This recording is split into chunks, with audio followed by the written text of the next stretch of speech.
ఈ ప్రపంచీకరణ అన్నటువంటి మాట గత 15-25 సంవత్సరాలుగా మాత్రమే వింటున్నటువంటి మాట. ఈ ప్రపంచీకరణ మీకందరికీ కూడా అమెరికాలోనో లేకపోతే మరొక దేశంలోనో భారతీయులకు చాలా పెద్ద ఎత్తున ఉద్యోగ అవకాశాలు కూడా కల్పించి ఉండవచ్చుగాక. ప్రపంచమంతా కూడా ఒక కుగ్రామంగా మారి ఉండొచ్చేగాక. కానీ ఇప్పటి వరకు విలువలు కాపాడుకుంటున్నటువంటి దేశాలన్నీ కూడా చాలా పెద్ద ఎత్తున వాళ్ళదైనటువంటి జీవన విధానాన్ని పోగొట్టుకునేటువంటి పరిస్థితి వచ్చింది. ఇది మంచిగా చెడుగా అన్నటువంటి విషయం చర్చ పక్కన పెడదాం. దానికి చాలా పెద్ద ఎత్తున చర్చ చేయవలసినటువంటి అవసరం కూడా ఉన్నది. కానీ ప్రపంచీకరణ నేపథ్యంలో భారతీయ సమాజానికి ఏ ఒక్క రాజు వల్లనో చక్రవర్తి వల్లనో లేకపోతే ఏ సామ్రాజ్యవాద శక్తి వల్లనో కాకుండా ఈ ప్రపంచీకరణ అనేటువంటి ఒక విధానం వలన భారతీయ సమాజానికి జరిగినంత నష్టం ఈ మొత్తం 1200 సంవత్సరాల విదేశీ పరిపాలనలో జరిగినటువంటి నష్టం కంటే ఈ 25 సంవత్సరాల కాలంలో జరిగినటువంటి నష్టమే చాలా ఎక్కువ భారతీయ సమాజానికి అన్నటువంటి వాస్తవాన్ని కూడా మనం ఇష్టం లేకపోయినా అంగీకరించక తప్పదు. ఇంత ప్రతిఘటన పరిస్థితులు ఎదుర్కొన్నప్పటికీ కూడా భారతీయ గ్రామం ఇప్పటికీ చిరంజీవిలాగా ఉంది. భారతీయ గ్రామంలో విలువలు ఉన్నాయి, సంస్కృతి ఉంది, సాంప్రదాయాలు ఉన్నాయి, మానవత ఉంది, మనిషి పట్ల ప్రేమించేటువంటి ఒక గొప్ప గుణం ఉన్నది.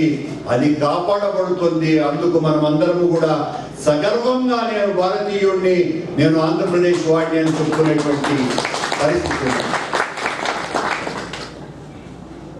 ఈ రోజున మీరు ఎవరైనా ఇండియాకు వచ్చినా లేకపోతే మాలాంటి వాళ్ళకి ఇక్కడికి వచ్చినా భారతదేశంలో లేకపోతే ఇక్కడ ఉన్నటువంటి వాళ్ళందరూ తెలుగు వాళ్ళే కాబట్టి ఆంధ్ర రాష్ట్రంలో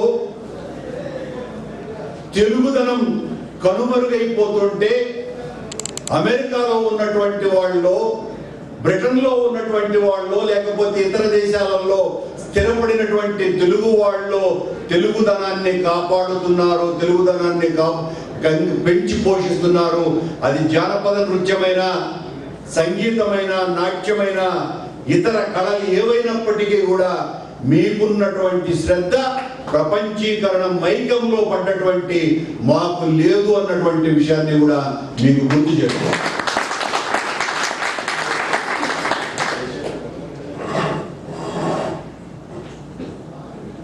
దీని మీద మరింత చర్చ జరగవలసినటువంటి అవసరం ఉన్నది.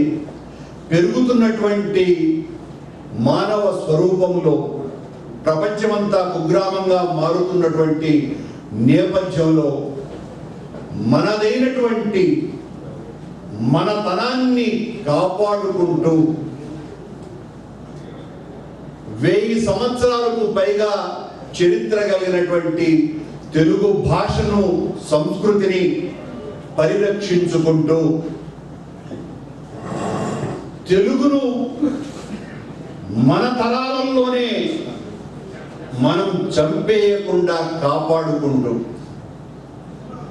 భాషను చంపటం అంటే అమ్మను చంపటం కంటే పాపమైనటువంటి విషయం. మన పూర్వీకులు ఎంతో శ్రమ కోర్చి, శ్రమ ద్వారా భాష ఏర్పడ్డది. ఎవరి భాష అయినా కూడా శ్రమ వల్లనే ఏర్పడుతుంది. తెలుగు భాష ఇటాలియన్ ఆఫ్ ద ఈస్ట్ అన్నటువంటి పేరుగాంచినటువంటి భాష. కన్నడ రాజైనటువంటి శ్రీకృష్ణదేవరాయలు దేశ భాషలందు తెలుగు లెస్స అని కీర్తింపబడ్డటువంటి భాష. తమిళ మహాకవి అయినటువంటి సుబ్రహ్మణ్య భారతి భారతదేశంలో ఉన్నటువంటి అన్ని భాషల్లోకి రాజభాష తెలుగు భాష అని తమిళ ఆస్థాన కవి ఎప్పుడో 100 సంవత్సరాలకు పూర్వమే సుబ్రహ్మణ్య భారతి సెలవించినటువంటి భాష. ఈ భాష ఇతరులు పొగిడారు కాబట్టి మన భాష చాలా గొప్పది అని మనం భుజాలు కలుపుకోవాల్సినటువంటి పని లేదు.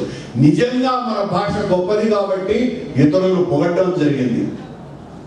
అలాంటి మన మాతృకని ఆంధ్ర రాష్ట్రంలో ప్రపంచీకరణ వల్ల జరుగుతున్నటువంటి అతిపెద్ద నష్టాలలో మనదైనటువంటి మాతృకను, మన అమ్మ భాషని మనం పోగొట్టుకోవడం.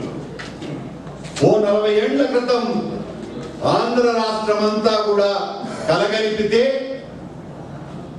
కనీసం 200 పాఠశాలలు కూడా ఇంగ్లీషు మాధ్యమంగా ఎంచుకున్నటువంటివి లేవు.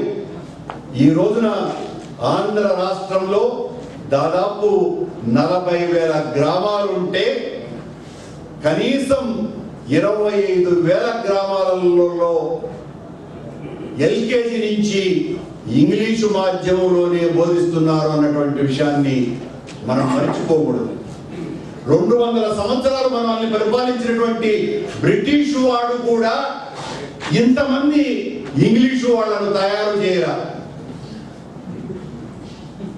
కేవలం ఈ 35 సంవత్సరాల కాలంలో ఆంధ్రులంతా కూడా ఆంగ్లేయులుగా మారిపోతున్నారు. చాలా సిగ్గుపడాల్సినటువంటి విషయం. నేను ఎందుకు చెప్తున్నానంటే, ఒక చరిత్రను తెలుసుకున్నటువంటి వ్యక్తిగా, చదువుకున్నటువంటి వ్యక్తిగా, ఈ ప్రపంచంలో ఉన్నటువంటి దాదాపు 300 పైచిలుకు దేశాలలో 200 దేశాలలో ఆంగ్ల మాధ్యమం అన్నది లేదే లేదని, అది సైన్స్ కావచ్చు, మ్యాథమెటిక్స్ కావచ్చు, ఫిజిక్స్ కావచ్చు, కెమిస్ట్రీ కావచ్చు, అనాటమీ కావచ్చు, ఏదైనా కావచ్చు కాక ఇవేవి కూడా తమ తమ మాతృభాషలలో అనువదించుకొని అగ్రగామిగా దూసుకుపోతున్నటువంటి చైనాను ఒక ఉదాహరణగా మీ ముందు నేను ప్రవేశపెడుతున్నా. ఆ దేశంలో నాకు తెలిసినంత మేరకు 10,000 మంది కూడా ఇంగ్లీష్ రాక నేను ఇంగ్లీషును కించపరచడం కాదని మీకు అందరికీ సవినయంగా వేడుకుంటాను. ఎందుకంటే మీరు నాకంటే ఎక్కువగా ఆంధ్ర మాధ్యమం ఉండాలని కోరుకుంటున్నారని నేను భావిస్తున్నాను. అంటే ఎల్కేజీ నుంచి ఇంగ్లీష్ మాధ్యమంలోనే చదివితేనే తప్ప మనకు నాలెడ్జ్ పెరగదు, విజ్ఞానం అభివృద్ధి చెందదు అనుకుంటే చాలా తప్పని, నా వయసులో ఉన్నటువంటి 56-57 ఏళ్ల వయసులో ఉన్నటువంటి వాళ్ళు, ఇక్కడ ఉన్నటువంటి వాళ్ళందరూ కూడా నాకు తెలిసి వీధి బడుల్లోనే చదువుకొని అమెరికాకు వచ్చింటారు అన్నటువంటిది కూడా పచ్చి వాస్తవం. అవునా కదండి? మీరు అలాగే చదువుకొని ఉంటారు అనుకుంటున్నారు. మీరు కూడా అదే వీధిపడి. నేనైతే ఇక కరెంటు కూడా లేదు, నాకు అది బాగా గుర్తు. లాంపుల్లో చదువుకున్నటువంటి వాడిని. అయినా మీకందరికీ కూడా చాలా పెద్ద ఎత్తున జ్ఞానం ఉన్నది, విజ్ఞానం ఉన్నది. కొన్ని వేల లక్షల మందికి జీవం పోస్తున్నటువంటి వాళ్ళు. మనమందరము కలిసి, ఇప్పటికీ చాలా ఆలస్యమైంది, క్షమించాలి, నేను చెప్పుకుంటూ పోతే అంతేనే ఉంటుంది. మనమందరము కలిసి మనదైనటువంటి సంస్కృతిని కాపాడుకుందాం, విలువల్ని పరిరక్షించుకుందాం, మానవీయ విలువల్ని ప్రోధి చేసుకుందాం.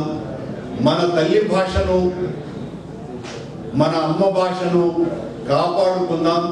కాపాడేటువంటి ప్రయత్నం చేస్తున్నటువంటి మీకందరికీ కూడా చేతులెత్తి నమస్కరిస్తూ ఈ 4 మాటలు నా చేత మాట్లాడించినందుకు మీకందరికీ ధన్యవాదాలు కోరుకుంటున్నాను.